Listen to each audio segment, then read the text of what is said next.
భానుసప్తమి నాడు తప్పకుండా అందరు పొద్దున్నే లేచి సూర్యోదయం ముందే లేచి కాలకృత్యాలు నెరవేర్చుకొని స్నానాలు చేసి సూర్య నమస్కారాలు చేయండి. సూర్య నమస్కారాలు మీకు ఎన్ని వీలైతే అన్నిసార్లు అంతసేపు సూర్యుడు ఉదయించేటప్పటి నుంచి మొదలు పెట్టుకొని కొద్దిగా కాలం పొద్దు అయ్యేదాకా కూడా చేస్తే మీకు ఎన్ని రోగాలు ఉన్నాయో, ఎన్ని సమస్యలు, అనారోగ్య సమస్యలు ఉన్నాయో అన్ని అనారోగ్య సమస్యలు ఆ రోజు పోతాయి. అలాగే సూర్యుని ఎలా ఆరాధించాలి అంటే తూర్పు దిక్కు, ఉదయించే దిక్కు ముగ్గు వేయండి అమ్మ. ముగ్గు వేసి నేను చెప్పినట్టుగా సూర్య నమస్కారాలు చేయండి. ఆ ముగ్గు దాటకుండా అందులోనే ఉండి చేసే ప్రయత్నం చేయండి.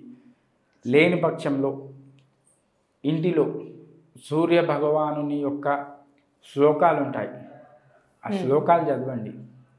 శ్లోకాలు కూడా చాలా కష్టంగా ఉన్నాయి అని భావన ఉంటే సూర్యాయ నమః, చిన్న మంత్రం, ఓం సూర్యాయ నమః, లేకపోతే ఓం ఆదిత్యాయ నమః, ఈ యొక్క మంత్రాన్ని తక్కువలో తక్కువ ఒక 5 మాలలు అంటే జపమాలలు 5 చేసే ప్రయత్నం చేయండి.